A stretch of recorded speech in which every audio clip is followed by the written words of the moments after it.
की त्या मंदिर न्यासानं अजूनही परवानगी दिलेली नाही आहे.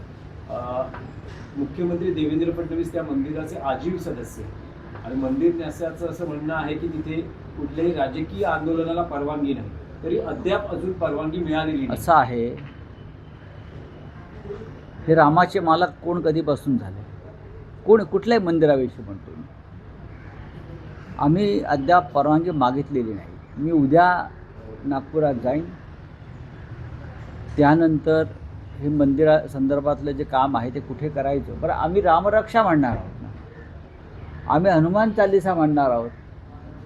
आता याच्यासाठी जर परवानगी घ्यावी लागत असेल तर हे काय हिंदुत्वाचे कोणी मालक झाले आहेत का? नाही. त्या न्यासाचे अध्यक्ष जरी देवेंद्रजी असले तरी ते रामभक्त आहेत, आजीवन सदस्य आहेत आणि आम्ही रामाचे आजीवन भक्त आहोत. ते सदस्य आहेत आणि आम्ही सगळे रामाचे आजीवन भक्त आहोत.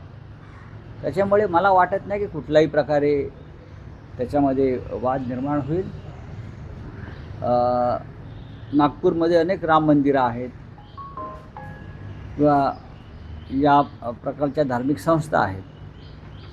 आम्हाला फक्त लोकांना जागरूकता आणायची आहे या देशामध्ये रामाच्या नावावर काय चाललं आहे.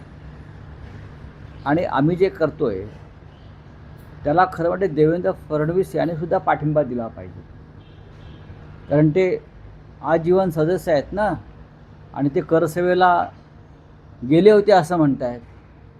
ज्या रामाच्या करसेवेला ते गेले ते राम मंदिर जर लुटलं जात असेल तर देवेंद्र फडणवीस असतील किंवा त्यांनी निर्माण केलेली राम मंदिरं असतील, त्या सगळ्या पुजाऱ्यांनी भक्तांनी आमच्या आंदोलनात सहभागी व्हावं. मी तर देवेंद्र फडणवीस यांना खुला निमंत्रणच देतो आहे. मग जर ते त्या न्यासाचे आजीवन सदस्य असतील तर जरूर त्यांनी आमच्या रामरक्षा आंदोलनात सहभागी व्हावं.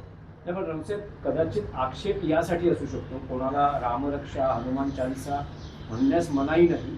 जे हिंदुत्ववादी आहेत, जे रामभक्त आहेत ते हे म्हणू शकतात, पण हे आंदोलन एका राजकीय पक्षाकडून होतं आहे. भले आता तुम्ही म्हणाल की आम्ही सगळ्यांना आवाहन करतो आहोत, पण शिवसेना उद्धव बाळासाहेब ठाकरे पक्षाकडून हे आंदोलन होत असल्यानं कदाचित मग त्या न्यासाचा त्याला आक्षेप असू शकतो. इथे पक्षाचा प्रश्न. शिवसेनेनं राम मंदिरासाठी केलेलं आंदोलन चाललं का? शिवसेनेनं किंवा हिंदू हृदय सम्राट बाळासाहेब ठाकरे यांनी अयोध्येत राम मंदिरासाठी जे आंदोलन केलं ते तुम्हाला चाललं, मग तेव्हा का नाही तुम्ही आक्षेप घेतला ते राजकीय पक्षाने घेतलेलं आंदोलन आहे म्हणून किंवा संघर्ष आहे? तेव्हा का नाही केलं? म्हणजे राम मंदिर बाबरीचे घुमट कोसळत असताना ज्यांनी काखा वर केल्या, पळून गेले, ते राम मंदिराचे न्यासाचे सदस्य होतात काय? आणि आम्ही तिथे उभे राहिलो, आम्ही कोर्टाच्या खटल्याला सामोरे गेलो नंतर, आणि तुम्ही आम्हाला विरोध करता. हा कोणता न्याय? हा न्याय म्हणत नाही. हा न्याय रामालाही मान्य नाही. हे का रावणाचं राज्य नाही ना, हे रामराज्य आहे म्हणताय. कुठला राजकीय पक्ष? तिथे शिवसेना पूर्णपणे ताकदीनं त्यावेळेला 1991-92च्या पुढे सगळा काळ जो आहे हा आम्ही होतो. मुंबईमध्ये त्यानंतर ज्या दंगली झाल्या तर आम्ही मेलो, आमचे लोक मरण पावले. बॉम्बस्फोटामध्ये 550-600 लोक आमचे लोक मरण पावलेले आहेत. आणि तुम्ही आता आम्हाला विचारताय तुम्ही राजकीय पक्ष आहात म्हणून. असू ना, पण हिंदुत्ववादी आहोत तुमच्यापेक्षा कडवट. तर तुमची जी काय आता या निमित्तानं तुम्ही एक्सपोज होत आहे हे लक्षात घ्या.